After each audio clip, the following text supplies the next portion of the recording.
Dr. Erwin Arnau, lieber Erwin, heute haben wir den 23.01.2024. Kannst du mir ein paar Informationen geben über den letzten Monat? Was ist an positiven Dingen passiert? Es war zuletzt, vor 3 Tagen hat die letzte Investorenreise geendet. Beginn doch einfach mal. Ja, hallo meine Lieben. Ich bekomme so viele Fragen, so viele E-Mails und WhatsApps und es wird so viel gesprochen, dass ich mir gedacht habe, ich muss euch einmal die Dinge so erzählen, wie sie wirklich waren. Zuallererst einmal zu dieser Reise. Die letzte Infowoche war sehr erfolgreich. Es war vor allem interessant, dass auch Investoren, also Menschen, die wirklich geschäftliche Vorgänge durchschauen können, hier waren. Es waren sehr viele Unternehmer da, die wir voll informiert haben über die gesamte Sachlage des Unternehmens. Und das Resultat war, dass sie nach dieser Information noch viel mehr Vertrauen in uns hatten, weil sie gesehen haben, nicht nur, dass wir mit der Situation umgehen können, weil es entscheidet ja, ob ein Unternehmen vertrauenswürdig ist, siehst du ja nicht, solange alles gut läuft, sondern das siehst du dann, wenn das Unternehmen durch schwierigere Zeiten durchgeht. Und das haben diese Menschen gesehen. Außerdem hatten 3 von den Investoren ähnliche Erlebnisse in ihren eigenen Unternehmen. Also die wussten sehr wohl, was man da so durchgeht und die wussten auch zu schätzen, wie wir mit der Situation umgehen. Jedenfalls eine sehr erfolgreiche Infowoche, nachdem ja viele dieser Immobilienverkäufe dann erst Monate später realisiert werden, kann man davon ausgehen, dass es wahrscheinlich die erfolgreichste Infowoche in der Geschichte der Railshof ist, wenn man die Umsätze, die vielleicht erst in 3, 4, 5 Monaten dann aufgrund dieser Inforeise hereinkommen, hier einbeziehen würde. Also ich bin sehr froh.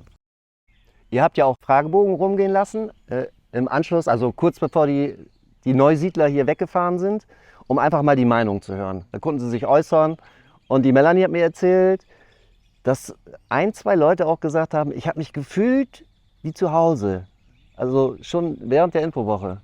Ja, die letzte Inforeise, die ist gerade seit 3 Tagen vorbei. Es war eine wunderbare, schöne Gruppe, ganz viele tolle, nette Menschen und die sind so begeistert, die wollen alle wieder kommen. Ganz viele haben schon gekauft oder planen schon ihre Rückkehr hierher und das war einfach toll. Wir haben sie so wunderbar betreut, was wir als Rückmeldung gekriegt haben. Die sind alle total mega begeistert und freuen sich schon riesig, in 2, 3 Monaten wieder hier zu sein. Und ja, es gab wirklich nur positive Rückmeldungen. Es war echt total schön und wir hoffen natürlich, dass es immer so wird und dass es immer so weitergeht.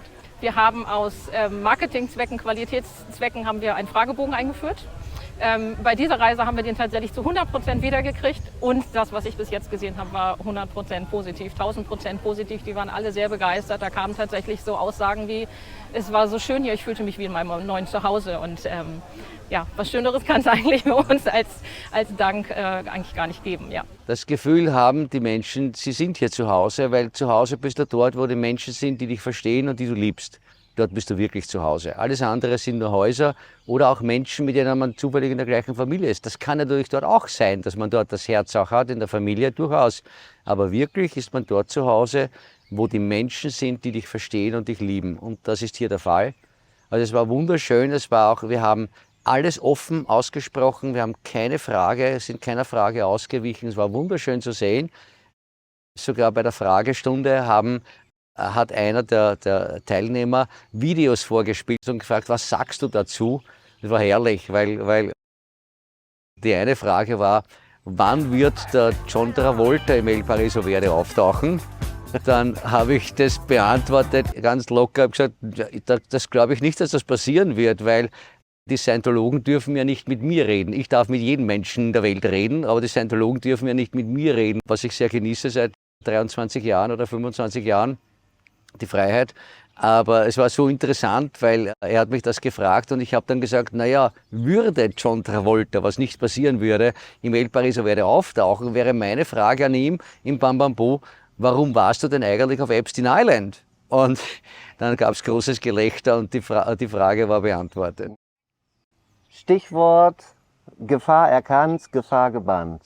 In den letzten Wochen ist so einiges passiert im El Paraiso Verde. Unruhige Zeiten, will ich mal so sagen. Ja. Kannst du dazu ein paar Worte sagen?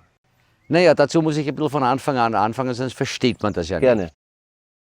Als wir 2016 das Projekt begonnen hatte der frühere Präsident 16 Aktiengesellschaften verwaltet. Die gesamte Verwaltung gemacht, die gesamte Geschäftsführung, die gesamte Finanzgebarung für 16 Aktiengesellschaften. Und mit seinen politischen Kontakten, damals war ja noch Dr. Louis Cartes am Leben, hatten wir geglaubt damals, wir haben den Jackpot, wir haben also die Möglichkeit, so ein großes Projekt, was ohne politische Unterstützung nicht machbar gewesen wäre, wir können dieses Projekt durchziehen, wir haben die Politik sozusagen im Sack, die Politik hilft, wir haben den besten Treuhänder und Verwalter von Fremdvermögen des Landes, haben wir 16 Aktiengesellschaften. Und wir haben das Projekt begonnen und er hat gesagt, ich mache das nur genauso, wie ich es bei den anderen 16 Aktiengesellschaften mache. Also er, hat die Kontrolle über die Finanzen, komplette Kontrolle über die Finanzen und die Finanzentscheidung und er hat die Entscheidung über das Personal und auch die wichtigsten wirtschaftlichen Entscheidungen. Also wir waren begeistert, weil wenn man so ein großes Projekt macht und man macht dafür den Vertrieb, die Werbung, man macht die Botschaft nach außen und sollte dann noch managen, vielleicht hunderte Mitarbeiter und dieses ganze Riesenprojekt, das wäre für uns zwei nicht machbar gewesen. Wir haben dann noch zur Sicherheit 5 der Eigentümer dieser 16 Gesellschaften interviewt. Einer war sogar, ich glaube, 2 oder 3 Tage bei mir, damals in Zypern. Und die haben mir alle erzählt, dass das die beste Wahl ist, die wir treffen konnten und dass hier absolutes Vertrauen ist, absolute Integrität, absolutes Genauigkeit bei allen geschäftlichen Abwicklungen. Wir haben daher dasselbe gemacht, was ich eigentlich 30 Jahre in meinem Leben auch gemacht habe, mit Treuhändern zu arbeiten. Ich hatte Treuhänder in der Schweiz, in Liechtenstein, in England, in den USA, in Zypern. Ich hatte überall Treuhänder. Da war immer alles komplett in Ordnung, auf den Cent genau. Deswegen haben wir die Gründer die Entscheidung getroffen, wir kümmern uns, die Botschaft El Paraíso Verde in die Welt zu tragen. Und die geschäftlichen Dinge werden durch eine Organisation gemacht, die ja sehr viel Erfahrung hat. Und das ging auch jahrelang gut. Oder ich muss sagen, ich habe mich überhaupt nicht in die Finanzgebarung und in die Geschäftsführung eingemischt, weil nach außen hin alles super funktioniert hat. Und es waren ja auch nicht unbedingt deine Stärken, weil es auch ein fremdes Land war und die Sprache. Ich spreche die Sprache nicht. Ne? Und die andere Seite ist, du kannst dich also auch voll auf deine eigenen Stärken konzentrieren und bist da viel effektiver auch. Na klar, ja. Es wäre nicht machbar. Ich habe damals außer una cerveza, por favor, ja, das ist übertrieben, aber ich habe praktisch nicht Spanisch sprechen können. Wie hätte ich mit Politikern, mit Medien, also mit spanischen Medien, mit Ämtern, mit Behörden, ich hätte ja das alles nicht machen, mit Grundbuch, das hätte ich ja alles nicht machen können. Also wir waren leider so wie jeder Auswanderer, der in ein Land kommt, wo die Sprache nicht spricht. Wir waren der Situation ausgeliefert, sagen wir so wie es ist, wir waren der Situation ausgeliefert. Entweder wir machen es so und das Projekt gibt es, oder wir machen es nicht so und das Projekt gibt es nicht. Und das ist dann halt einige Jahre gut gegangen und noch Ende 21 hatten wir den Eindruck, zumindest nach den spärlichen Informationen, die ich von der Unternehmensseite hatte, du hast ja keine Zeit. Die Leute glauben immer, ich weiß nicht, was mir die Leute alles zutrauen, aber wir hatten einen 16-Stunden-Arbeitstag, 7 Tage die Woche, mit Werbung, mit den über 2500 Einzelgesprächen, mit den Videos, mit all diesen Dingen, Newsletter. Das ist schon ein 16-Stunden-Tag. Da kann man nicht die Präsidentschaft und die Organisation und das Management und oder gar das Schatzamt, also die Zahlungen und die Lieferantenbezahlungen und den Einkauf, das kannst du nicht machen. Das ist physisch nicht möglich. Da hört man dann immer wieder, warum hast du nicht schon früher? Nein, es war nicht möglich. Es wäre die Zeit nicht gewesen. Dass ich es jetzt trotzdem tun muss, da sieht man, dass man halt wachsen muss. Das ist etwas, was man im El Paraíso Verde immer tut. Man muss ständig wachsen. Und ihr hattet, so wie ich das gesehen habe, auch schon aus der Ferne konnte man das sehen, dass ihr auch eine persönliche Beziehung gehabt habt untereinander. Ihr 3. Das Vertrauen war 1000%ig, weil ein Mensch, der sagt, ihr seid meine Familie, ich liebe euch, ich habe nur euch als Familie, ohne euch wüsste ich nicht, hätte mein Leben keinen Sinn, so ähnlich hat er es gesagt. Er hat gesagt, wenn die Silvia 3 Tage weg war, du gehst mir ab. Und ich würde mein Leben für euch geben. Der Silvia hat er noch gesagt, als die Silvia überlegt hat, nach Europa zu gehen und wir doch nicht gewusst haben, ob Europa nicht in den Krieg kommt, hat er gesagt, ich gehe dorthin, ich hole dich raus. Also du hast einen Menschen an deiner Seite, dem du voll vertraust. Also nicht 100%ig, sondern 1000%ig. Und nach meiner Familie, nach meinen Kindern und meiner Frau war es die Person, der ich am meisten vertraut habe. Dann ist es natürlich auch logisch, wenn Leute kommen, die Zweifel an diesem Vertrauen ausdrücken, dass man natürlich auch die Person, der man vertraut, auch verteidigt. Vor allem, wir sind ja auch viel verleumdet worden. Wir werden laufend verleumdet. Ja, das ist leider so, wenn man so ein Projekt macht. Und meine Frau und ich, wir sind sehr viel verleumdet worden. Das heißt, wenn jemand etwas anderes gesagt hat, außer dass der frühere Präsident der Beste ist. Das kam auch vor, dass Leute dich irgendwie drauf angesprochen haben. Ja, du, guck da mal hin oder pass da mal auf. Ja. Mhm. Und das wird natürlich, vor allem wenn es keine Beweise gibt. Wenn es keine Beweise gibt, ist es schwierig. Gibt es keine Beweise, ist es eine Anschuldigung, dann ist es ein Gerücht, dann ist es haltlos. Ohne einen Beweis kann ich nicht hergehen und den Menschen, der das ganze Projekt hier vom Organisatorischen durchläuft, entfernen. Das geht nicht. Das kann man nicht machen, das muss man verstehen. Wenn man selbst verleumdet wird, glaubt man Anschuldigungen gegen eine Person, der man vertraut, nur dann, wenn wirklich stichhaltige, absolut unwiderlegbare Beweise vorliegen. So gehen wir halt vor. Wobei ich auch noch bemerken kann, weil ich bin ja die ganze Zeit schon hier, Ja? dass ich selbst bei den Siedlern dem ersten Präsidenten gegenüber ein unheimliches Vertrauen gesehen habe, in deren Augen, in deren Umarmungen. Und ich meine, die können sich da auch nicht von freisprechen. Der ist ja auch wirklich ein sympathischer Typ. Die Siedler wurden genauso enttäuscht. Ja, also genau. wenn du ihm begegnest, sympathischer Typ, ausdrucksstark, lächeln, hat immer das richtige Wort an der richtigen Stelle. Also, ja, also.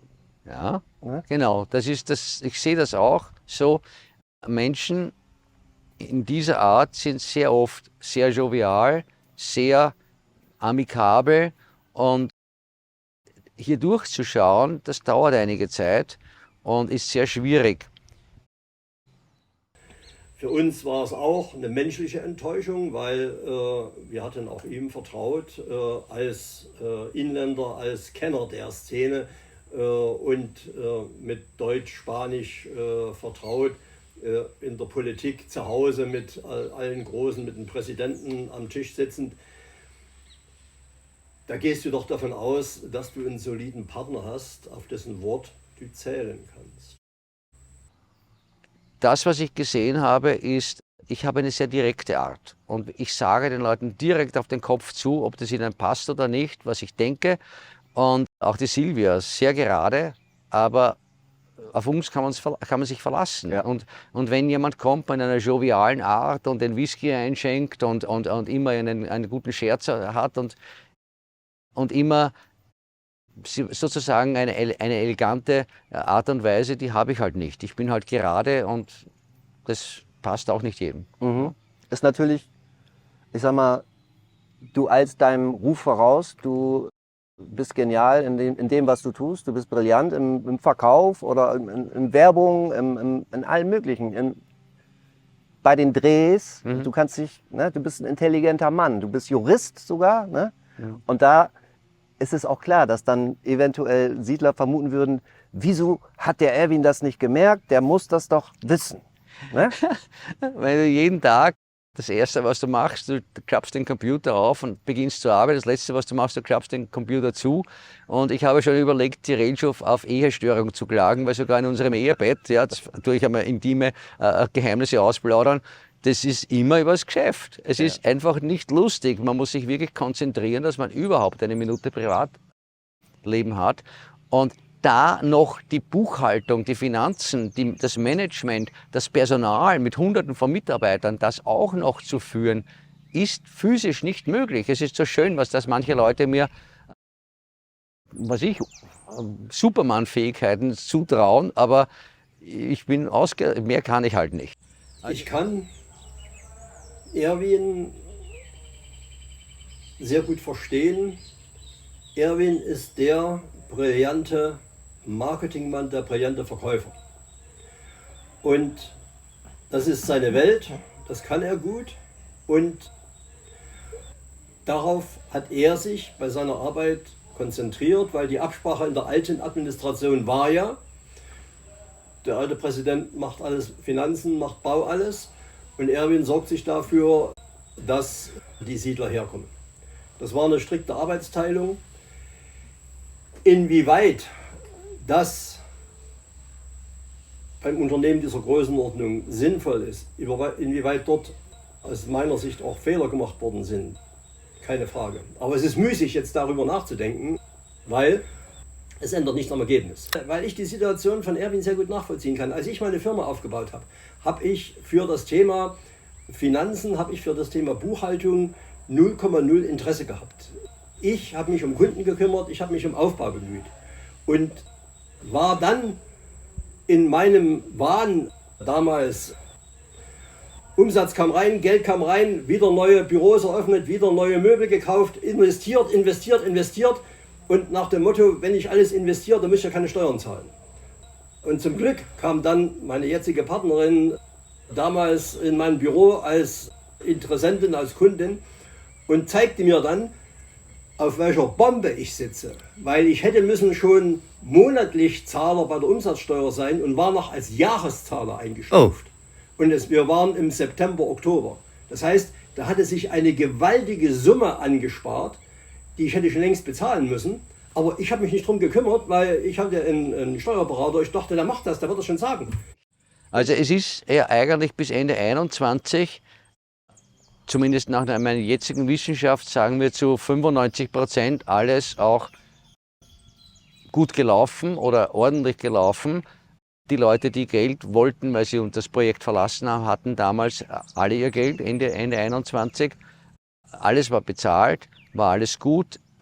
Ob Unstimmigkeiten waren, das werden wir noch untersuchen. Das heißt, ob eventuell in irgendeiner Art und Weise es Diskrepanzen in der Buchhaltung gibt, werden wir sicherlich noch untersuchen.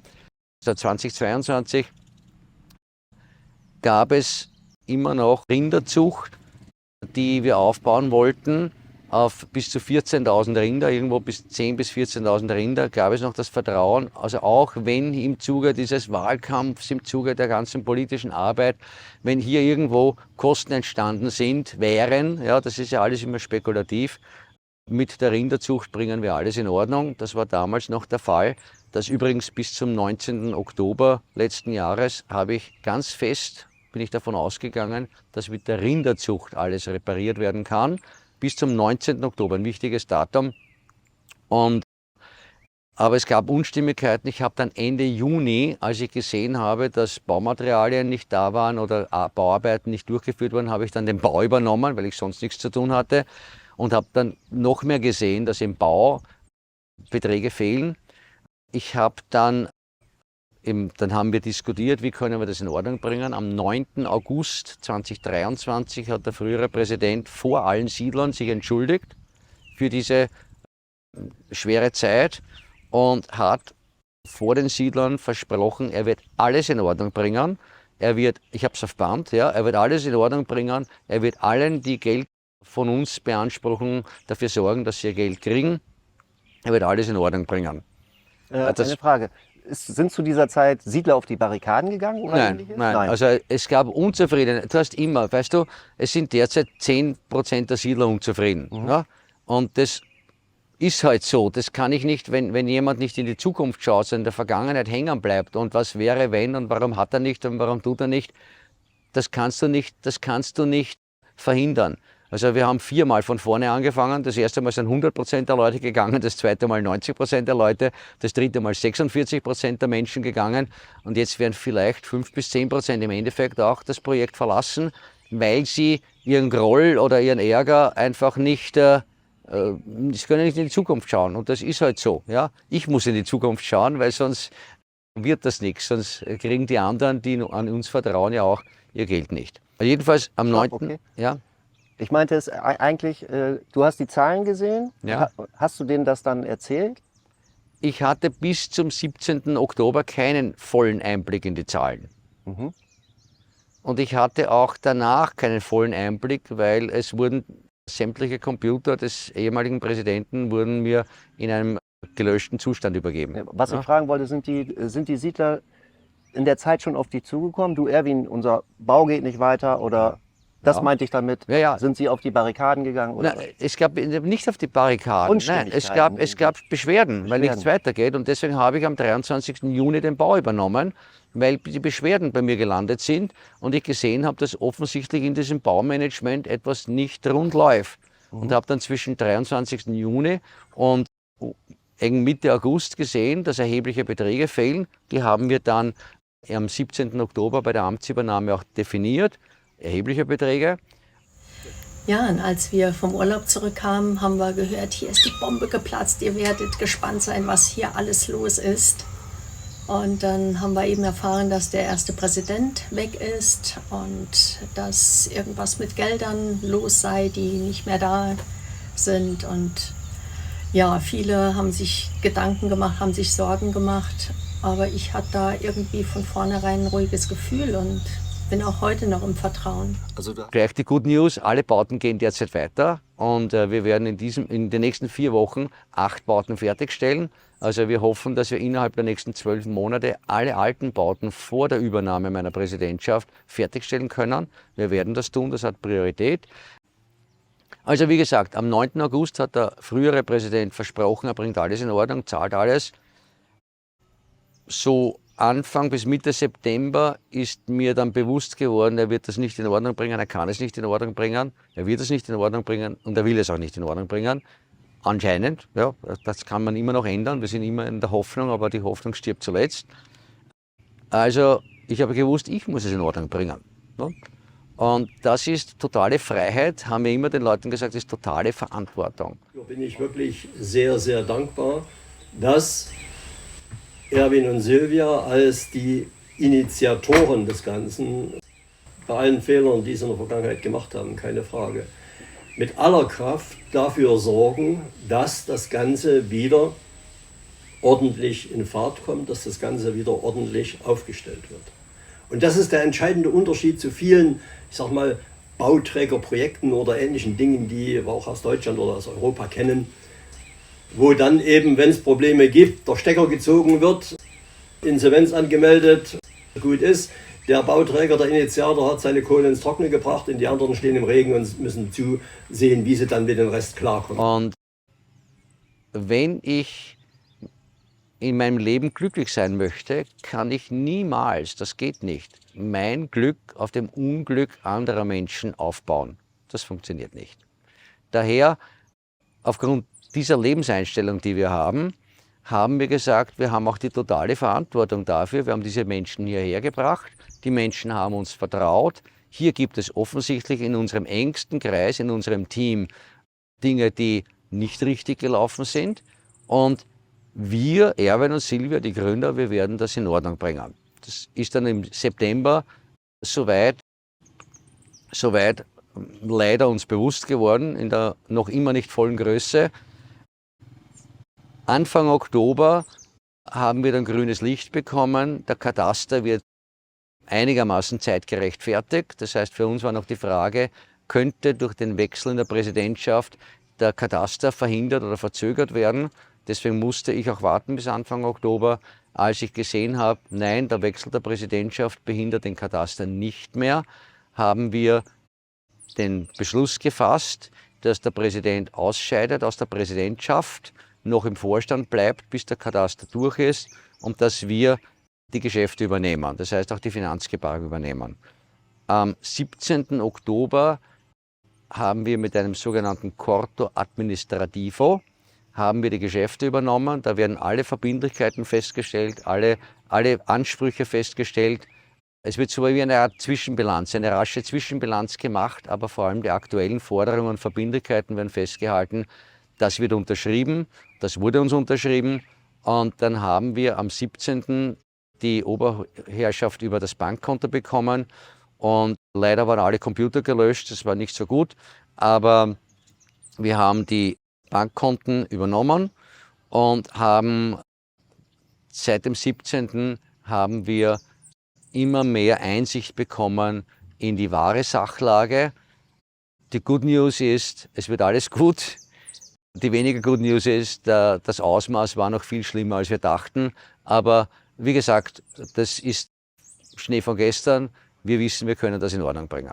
Wie empfindest du das Verhalten momentan, jetzt in dieser Zeit von den Siedlern? Was kann man da von einem frischen Wind sprechen? Also es ist total, jede Krise hat was Gutes. Das Gute in der Krise ist, dass die Siedler zu einem größeren Ausmaß, mit Ausnahme früher, weniger waren es immer, aber in einem größeren Ausmaß aufgewacht sind. Aufgewacht heißt, wir müssen beitragen, wir müssen aktiv uns kümmern um die Dinge. Es ist unser Geld, das hier investiert wurde. Wir müssen die Dinge hier machen und leiten und führen und wir müssen schauen, dass unsere Euros oder Dollars, die wir investiert haben, dass die erhalten bleiben. Also der Aufschwung bei den Siedlern ist gigantisch. Also die Solidarität des Großteils der Siedler, ja, ist gigantisch. Sie engagieren sich. Es gibt Gruppen von Sicherheit bis Agrikultur, Bäume pflanzen, bis Freizeitaktivitäten. Wir haben jetzt Karaoke, wir haben Lagerfeuer am Ippisee. Also alle diese Dinge, die entstanden sind in Sachen Gemeinschaftsleben, sind durch die Krise entstanden. Die wären wahrscheinlich nicht entstanden, wenn die Leute keine gefühlte Krise hätten. Dann wären sie aus der Club Mediterranee-Mode nicht rausgekommen. Also das finde ich äußerst toll. Ja, 17. Oktober ist alles übergeben worden. Wir haben ja eine neue Administration. Und in diesen wenigen Monaten hat sich so viel verändert. Nicht nur, dass wir haben ja eine Krisenzeit, massive Krisenzeit gehabt, aber weltweit auch, also es ist nichts Neues. Und es ist immer wichtig, dass man sich überlegt, dass man nicht stagniert und rückwärts guckt und Angst hat vor dem, was passiert ist. Es muss ja irgendwie weitergehen, ne? Es muss weitergehen, weil das Leben geht auch weiter, sonst kann man sich ja Kleinstrick nehmen und aufhängen. Ja, und die neue Administration, jetzt Silvia und Erwin, die alte ist ja weg, die noch aus einer dritten Person bestand, die hat jetzt Lösungen erarbeitet in einem Affenzahn, muss man sagen. Die Krise war kein Problem im Grunde genommen, sondern man hat überlegt, wie kriegen wir die Kuh vom Eis, wie finden wir Lösungen. Und das ist ja das Gute. Andere finden Probleme für Lösungen und Silvia und Erwin finden eben Lösungen für Probleme. Das ist das Schöne daran. Und sehr schnell sogar. Das bedeutet natürlich auch Arbeiten 16, 17 Stunden Tag. Ich krieg's selber mit. Ich bin wie viele andere Siedler in vielen Bereichen mit involviert. Und das Schöne ist auch, dass viele Siedler mitmachen. Das ist gigantisch. Was wir vorher nicht hatten, weil die Siedler halt auch erstmal angekommen sind und gedacht haben, oh, jetzt chillig und jetzt mache ich mir einen gemütlichen Lebensabend, durchaus auch mit 40 oder 50, hat sich das gewandelt. Es ist eine Aufbruchsstimmung. Das hat sich auf die Menschen übertragen, dass sie gesagt haben, wir helfen mit. Und das ist toll. Es gibt ganz viele Aktivitäten. Da ich selber jetzt nicht so involviert bin in den Aktivitäten selber, sondern auch mehr in anderen Bereichen, die auch so ein bisschen ins Administrative hineingehen, kriege ich manches nur so am Rande mit. Es gibt Aktivitätsgruppen, die auch zum Beispiel darin bestehen, dass die Hotelzimmer verschönert werden, auch gestrichen werden, dass Häuser von außen gestrichen werden, mit Blümchen, Papageien und allem Möglichen. Da gibt es Menschen, die haben wirklich ein tolles Händchen, was Kunst angeht. Und das ist einfach eine Verschönerung. Das lässt das Herz jubeln und aufgehen. Oder es werden Bilder gebastelt mit Naturmaterialien. Ja, das sind die Beiträge dann von verschiedenen Siedlern. Im Großen und auch im Kleinen. Jeder nach seiner Kunst, nach seiner Fasson. Auch wie er es zeitlich schafft. Manche haben ja Kinder, haben auch selber, sind berufstätig, sei es online arbeiten oder was auch immer. Oder im Handwerk tätig. Und die können natürlich nicht 8 Stunden jeden Tag dafür arbeiten. Aber jeder knapst was ab. Und es ist eine Freude, das zu beobachten. Sicher 10 Siedler haben sich zusammengefunden und gemeinsam haben wir dieses Haus wirklich in Ratzeputzerzeit zusammengekehrt und gesaugt und gewischt und Dinge gefunden, die einfach einen zum Lachen gebracht haben. Heinz war auch dabei? Ja, er war auch dabei. Wie hast du das empfunden, das Saubermachen heute? Ja, das war eine lustige Aktion. Es ist immer spannend, wenn du ein verlassenes Gebäude aufräumst, da findest du immer irgendwelche interessanten Dinge. Und das war natürlich auch dort so. Und, Ja. da wurde auch die eine oder andere Notiz gefunden und so. Das ist ganz lustig. Das wird noch ein interessantes Nachspiel haben. Weiß ich nicht. Das kann ich dir nicht sagen. Du, die sind ja wirklich schön. Wo kommen die denn her? Das kann unser Dirk machen. Der kann diese Plättchen bestellen in verschiedenen Varianten. Hier sieht man zum Beispiel, wir haben auch Herzchen. Und der kann die bedrucken. Und der bietet das hier an. Der macht auch Schilder aus Holz und kann das lasern. Und das gibt es halt auch als Anhänger für Hunde, für Halsbänder oder so. Klasse, ne? Ja, die sind echt schön. Er hat auch Ringe dazu. Wenn wir jetzt irgendwie keinen Ring haben, hätte er auch Ringe dazu. Und es gibt verschiedene Farben, die man sieht. Wow. Verschiedene Formen. Ja. Muchas gracias. Und Café helado especial. Und alles aus dem Garten. Und alles aus dem Garten. Vor allem die bunten Perlchen. Genau. Mein Empfinden dazu ist, dass, wenn ich die Siedler sehe bei ihren Tätigkeiten, die machen das unentgeltlich. Ja? Es ist ein Geben von denen. Und das habe ich selten in der Vergangenheit so registrieren können. Und genau das war wahrscheinlich ein Fehler, den wir von Anfang an gemacht haben. Wir haben zu wenig betont, dass wenn man so eine Gemeinschaft gründet, muss jeder etwas geben. Und zwar unentgeltlich. Es muss jeder hier beitragen. Und wer nicht beiträgt, wer nur glaubt, er wird hier bedient von hinten und vorne, das funktioniert nicht. Also das ist eine Erkenntnis, die wir gewonnen haben, die, ja, ich sage das erste Mal, dass ich Pariser Verde mache. Beim zweiten Mal weiß ich es besser und jeder, der versucht, so etwas mit unserer Erfahrung zu machen, wird wahrscheinlich weniger Fehler machen. Wie gesagt, am 17. Oktober habe ich übernommen. Am 19. Oktober von 17 Uhr bis 19 Uhr habe ich mit den Experten der Rindermast, nachdem ich ja da jetzt Präsident war und plötzlich eine Rindermast, von der ich keine Ahnung habe, konnte ich keine Ahnung. Ich war ja mit einem Rindermast-Experten, der war ja im Präsident hier.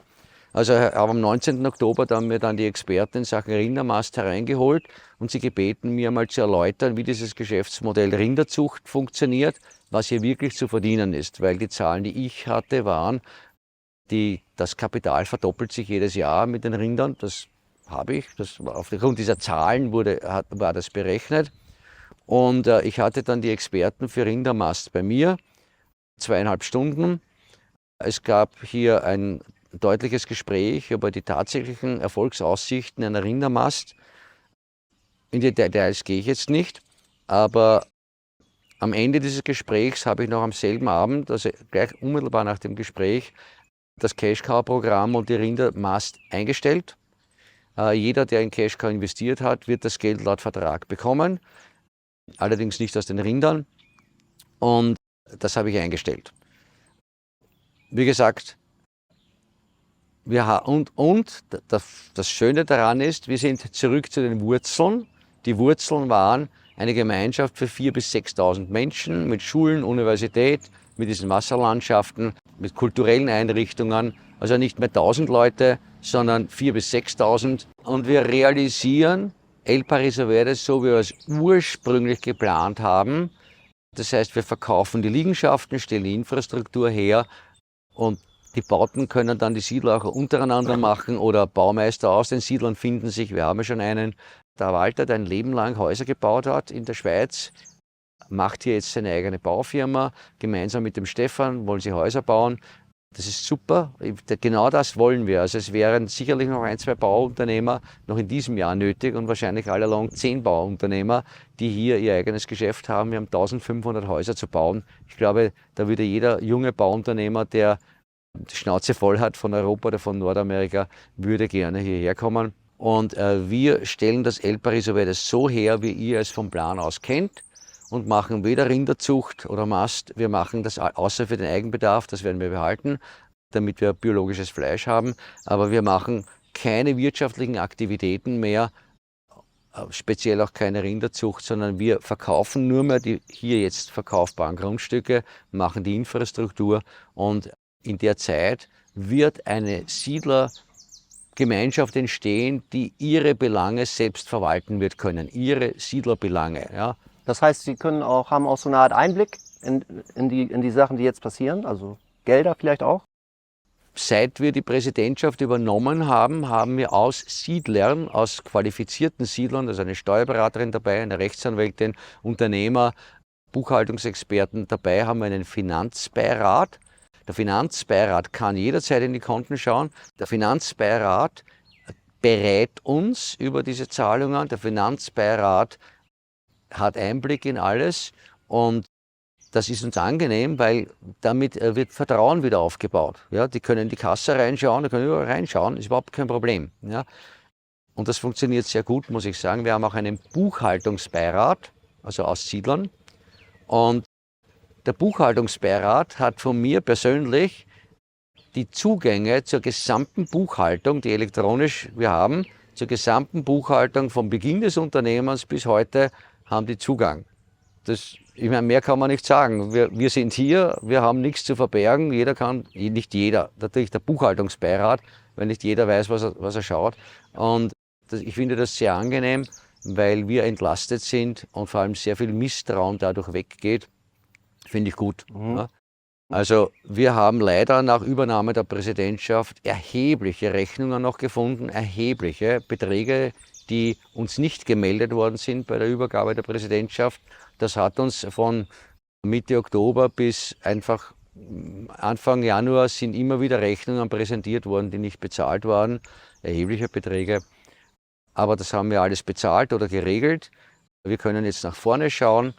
Wir bauen langsam diese Situation ab und ja, es wird ruhig hier. Sag doch mal eine Zahl. Es sind 6-stellige Euro- oder Dollarbeträge, die wir mittlerweile entdeckt haben, an uns nicht gemeldeten Rechnungen, 6-stellige leider nicht mit einer 1 vorne, 6-stellige Rechnungen und Verbindlichkeiten, die wir nach der Übergabe noch entdeckt haben, die wir aber alle entweder bezahlt oder geregelt haben, damit das Unternehmen weiter bestehen kann. Wir haben die Gehälter bezahlt. Also die du wieder reingeholt hast? Die habe ich wieder reingeholt, natürlich. Natürlich. Heftig. Ja. Ja, wir haben ja ein tolles Projekt. Ja.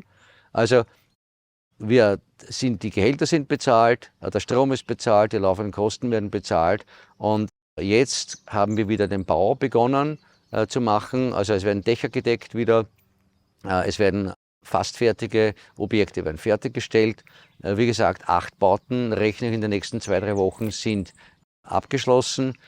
Und die neuen Bauten, das neue Geld, das hereinkommt, wird vollständig getrennt betrachtet vom alten Geld. Das heißt, das neue Geld kommt sozusagen auf ein eigenes Konto und wird verwendet, um den Bau zu machen. Damit haben wir gewährleistet, dass die Situation, die vorher da war, nicht auf neue Siedler, neue Investoren durchschlägt. Die werden wie eine neue Firma. Ein Corto Administrativo ist eigentlich der Start einer neuen Firma, weil in Paraguay der Präsident eines Unternehmens die Allmacht hat und die anderen eben die Allmacht nicht haben, sagen wir es vorsichtig. Ja. Das Unternehmen ist stabil, alle die laufenden Verbindlichkeiten sind geregelt oder bezahlt und jetzt geht es darum, die Leute, diese Ansprüche oder Menschen, die das Projekt aus irgendeinem Grund verlassen wollen, dass die sukzessive auch tatsächlich diese Grundstücke, die sie haben, weiterverkauft werden. Und da kann ich sagen, in dem Tempo, wie es jetzt geht, sagen wir so, wenn die Schlechtrederei auf den sozialen Medien aufhören würde, wäre alles geregelt innerhalb von einem Jahr oder weniger. Durch die Schlechtrederei wird es halt 2 Jahre dauern, aber das macht nichts, weil die Menschen, die durchschauen, die investieren und die sind uns ohnehin lieber als die Leute, die auf jedes Gerücht reinfallen. Das muss man auch deutlich sagen. Es sind so haltlose Gerüchte da draußen, haarsträubend. Aber wer das glaubt und dann nicht kommt, der soll ohnehin nicht hierher kommen. Das brauchen wir nicht. Also ich habe volles Vertrauen zu Erwin und Silvia, denn sie sind hier. Sie sind mit ihren Kindern hier. Und sie werden alles in ihrer Kraft Stehende tun, um ihren Kindern hier ein vernünftiges Erbe zu hinterlassen. Wenn sie irgendwelche bösen Pläne gehabt hätten, dann wären sie schon lange weg. Mir kann niemand erzählen, dass sie mit einem Koffer voll Geld irgendwo in der Karibik sitzend noch hier wären, wenn sie da irgendwelche dunklen Pläne gehabt hätten. Richtig. Das ist für mich völliger Quatsch, völliger Unsinn. Sehe ich genauso. Das heißt, sie sind blauäugig auch gewesen, wie ich damals eben auch. Deshalb habe ich vielleicht so viel Verständnis für die Situation. Aber sie setzen jetzt alle Energie daran, diese Probleme zu lösen und dort wieder die Sachen richtig gerade zu rücken. Und dafür bin ich Ihnen unendlich dankbar, denn Sie sind ja auch nicht mehr die Jüngsten. Das muss man ja auch einfach mal einschätzen. Und das Arbeitspensum, was die beiden jetzt leisten, da möchte ich viele Jüngere sehen, wie die quietschen würden, wenn das auf sie zukäme. Ja. Auch wenn es zum Beispiel darum ging, wie wird es hier weitergehen. Soll es vielleicht ohne Erwin und Silvia weitergehen? Aber mit den Erfahrungen, die ich mit den beiden gemacht habe, stand für mich fest, dass das Projekt kann nicht ohne die beiden weitergehen. Das geht einfach nicht. Was für Überlegungen hast du denn angestellt, wenn du jetzt darüber nachgedacht hast, zum Beispiel? Mir kam in den Sinn, dass hier schon einige Krisen überwunden wurden. Und das hier ist auch eine Krise, wo uns eine Menge Geld wohl verloren gegangen ist. Aber ich denke, wenn wir hier im Vertrauen bleiben und unsere Gemeinschaft gut zusammenlebt, dann werden auch weiterhin Interessenten Interesse haben, herzukommen, Grundstücke zu kaufen. Und für mich, denke ich, ist das die Lösung, dass wir Grundstücke verkaufen und dass wir weiter das Projekt aufbauen können. Und deshalb bin ich da nicht in der Angst. Wir haben in diesem Jahr, wir hatten jetzt gerade noch mal Bilder rausgesucht und waren erstaunt. Im April war unser Grundstück noch roh. Also da haben wir ja die ganze Zeit nichts dran gemacht, weil die Baustelle vom Haus, die hat so einen Raum eingenommen. Und im April haben wir den Matthias gebeten, übers Grundstück zu fahren, das mal klar zu machen, den Seezugang zu gestalten. Und seitdem arbeiten wir da. Wir haben Bäume gepflanzt, wir haben jetzt die erste Ananas, die gelb ist. Und die ersten Granatäpfel, die da wachsen, Erdbeeren haben wir schon gegessen. Das heißt, wir sorgen eben dafür, dass, solange es am Haus nicht weitergeht, unser Garten so weit gestaltet wird, dass, wenn wir nachher im Haus sind, unser Garten einfach schon fertig ist. Ihr schafft euch immer was, woran ihr euch erfreuen könnt, ne? Ja, ja. Ich rede jetzt mit dir über die Krise. Ja. Oh, toll, wie du damit umgehst. Und wir sind zusammen an unserem Grundstück am Werkeln und freuen uns und ja, gucken eben, dass wir uns die Zeit angenehm und fröhlich gestalten. Was trägt dazu bei, diese Idee der Freiheit auch? Dass es dir viel, viel wichtiger ist. Du kannst auch sagen, ich hau jetzt wieder ab nach Europa oder jetzt bin ich total, was weiß ich. Oh, das aber wäre das Letzte, was ich würde, nach Europa zurückgehen. Nee. Ich weiß schon, dass ich hierher gehöre und ja, es ist unser Ziel, das hier weiter aufzubauen. Super, vielen Dank, Christian. Gerne.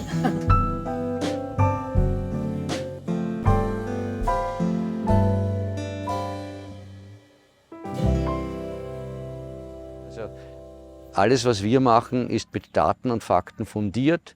Wir werden uns auch hüten davor, irgendjemanden, auch nicht den früheren Präsidenten, zu beschuldigen oder irgendwelche Strafdelikte hier auszusprechen, sondern alles wird dokumentiert und dann wird abgewogen, was die beste Handlung ist zum Wohle dieses Projekts und dieser Gemeinschaft, und die entsprechenden Schritte werden dann gesetzt. Aber ihr werdet von mir keine Verleumdungen hören oder gar Rechtfertigungen, das kommt bei mir nicht, sondern das, was kommt, sind Fakten. Und Fakt ist, das Unternehmen ist stabil, es geht nach vor.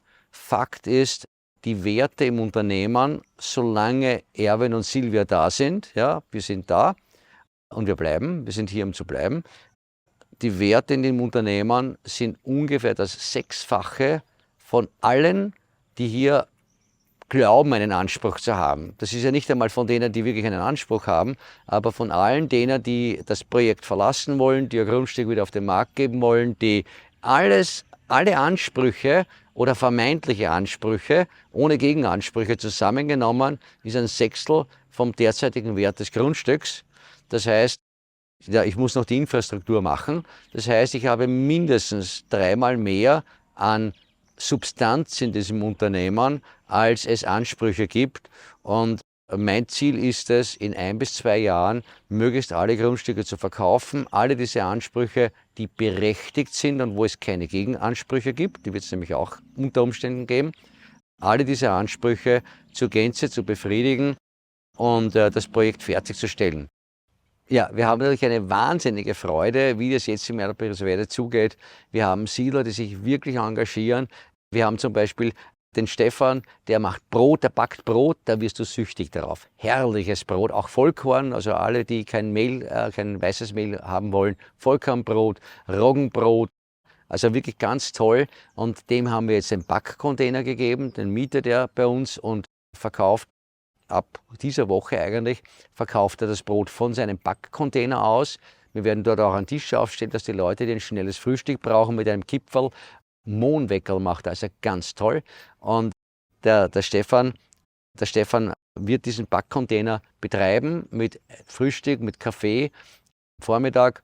Und die sind ganz glücklich, weil ich habe ihnen auch unseren Container, in dem wir 17 Monate waren, haben sie jetzt bekommen, unseren Container zur Miete und auch den Container vom Gabriel, wo der Gabriel drinnen gewohnt hat, und sind ganz glücklich, weil sie sich viel an Miete ersparen mit dem Container, haben den tollen Ausblick von meinem Container, von meinem ehemaligen Container.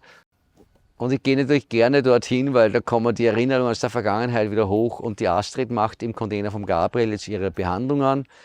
Dort steht ihr Skelett, ganz süß, ein Foto hat sie da gemacht. Und es ist sehr schön, die Freude der Menschen zu sehen, die Dankbarkeit und das Wissen, dass wir niemanden im Stich lassen. Astrid, du siehst so glücklich aus.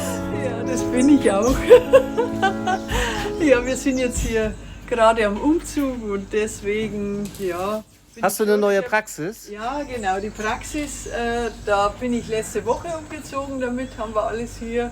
Und ja, das ist halt praktischerweise auch zentrumsnah ist und die Leute, die sind ja hauptsächlich im Zentrum hier und so, da sind die meisten da und die müssen nicht weit laufen, und wir kriegen jetzt demnächst noch eine Rollstuhlrampe und so, damit auch die Gebrechlichen hier hochkommen, und ja, es ist wunderschön. Es ist zwar viel Arbeit und ja, und wir sind hier jetzt gerade am Umzug im Privatbereich auch noch, weil das hat als Vorteile. Sag noch mal, Schweinearbeit, ne? Eine Schweinearbeit, total, ja. Das ist also, es sieht aus wie Gerümpel, gell, aber trotzdem richtig toll. Also wir sind total glücklich vor allen Dingen, weil wir alles so praktisch haben dann, gell. Also wir können hier neben der Arbeit gleich sein, gell. Und ihr habt einen tollen Ausblick, richtig? Ja, total, also das rentiert sich allemal, das ist absolut der Hammer. Okay. Noch ein Wort zu den Unruhen in den letzten Wochen. Erwin, Silvia, wie stehst du? Oder was hast du? Ach, das hat uns jetzt überhaupt nicht, weil mein Motto ist einfach, man macht trotz Unruhe hin oder her, es wird alles gut, und vor allen Dingen, ja, man macht einfach aus dem Leben das Beste draus. Und egal, der Lebensmotto ist einfach, aus allem das Beste draus zu machen, weil das ist der Lebensweg einfach. Es kommen Höhen und Tiefen, und das ist es einfach. Und du musst einfach jeder Hürde gewachsen sein und versuchen, das Beste draus zu machen. Also du siehst es als Herausforderung. Ja, total. Ja, und ich vertraue auf alle Fälle Erwin und Silvia zu 100%. Also die kriegen das hin und wir kriegen das auch hin. Yeah. Eines der Dinge, die ich in einem Ehrenkodex einmal gelernt habe, ist, du lässt einen Freund niemals im Stich. Niemals. Und du gibst auch deine Ziele nicht auf. Niemals gibst du deine Ziele auf. Deine Ziele sind auch mehr wert als dein derzeitiges Leben. Mehr wert als dein derzeitiger Körper. Und du wirst nie eine Verbindung, die du einmal geschlossen hast, leichtfertig aufgeben. Ja, das ist auch einer der Gründe. Man hält zu seinen Freunden. Und wir haben hier im Erdbeerreservat ist eine Familie entstanden. Eine Familie, die sich aufeinander verlassen kann. Und ich würde sagen, wahrscheinlich im Endeffekt mehr als 90% der Siedler werden hier bleiben, werden als Familie gemeinsam dieses Projekt durchziehen. Und ich sehe es ja, wie das Interesse steigt. Es kommen im März die Titel raus. Ich werde innerhalb der nächsten 1 bis 2 Jahre werde ich alle Grundstücke verkaufen. Und alle Grundstücke verkauft, das heißt 90%, es ist nie 100%. Alle Grundstücke werden verkauft sein, mehr als 90% werden verkauft sein. Ich stelle die Infrastruktur hin. Ich schaue, dass überall Strom ist, dass überall Wasser ist, dass die Seen und die Flüsse und die Wasserwege genauso sind, wie sie im Plan abgebildet sind. Wir schauen noch, dass wir einige kleine Grundstücke noch kreieren, damit die Menschen mit weniger Budget da sind. Wir schauen, dass die Siedler ihre Häuser auch teilweise selbst bauen können, damit wir suchen jetzt Menschen, junge Menschen, die auch mit einem begrenzteren Budget kommen, oder sich einfach nur einmieten und einmal ein halbes Jahr hier bleiben und schauen, ob sie Fuß fassen können. Das ist auch eine Idee, ein halbes Jahr hier bleiben, schauen, ob sie Fuß fassen können. Und die suchen wir, aber Menschen, die wirklich sich die Ärmel aufkrempeln und in ihrem Fachbereich oder eben dem Bereich, wo sie gerne arbeiten, sich einbringen.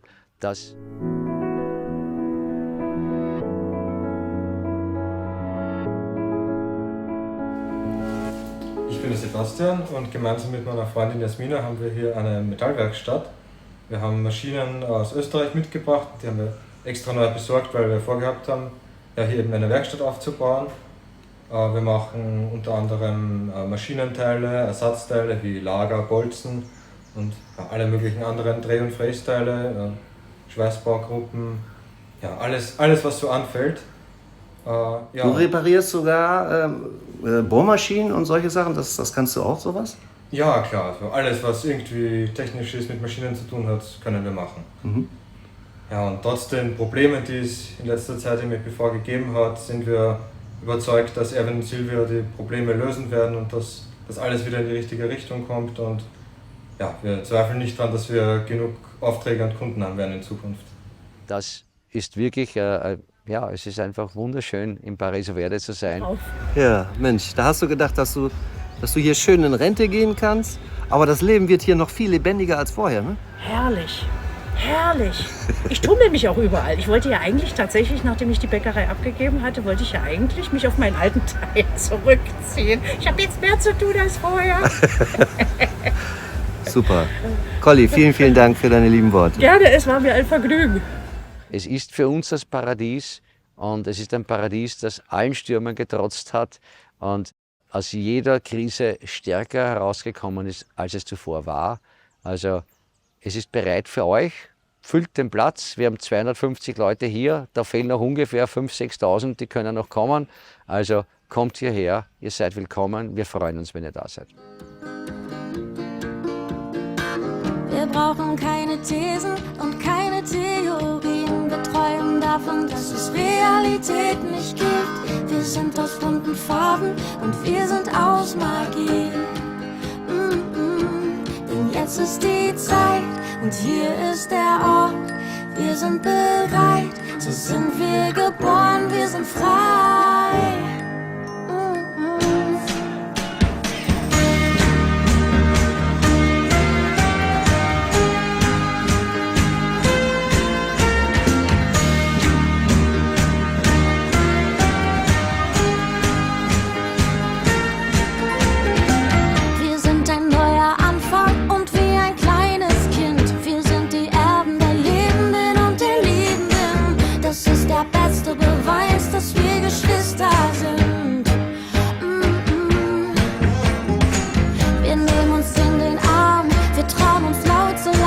Wir können Zeit verschwenden und wieder neu erschaffen. Wir malen die Sonne auf den grauen Beton und tanzen durch die Nacht bis zum Morgengrauen. Denn jetzt ist die Zeit und hier ist der Ort. Wir sind bereit, so sind wir geboren, wir sind frei. Yeah, yeah. Und alles ist leicht und unendlich weit. Alles ist eins und nicht nur ein Teil, wir sind frei.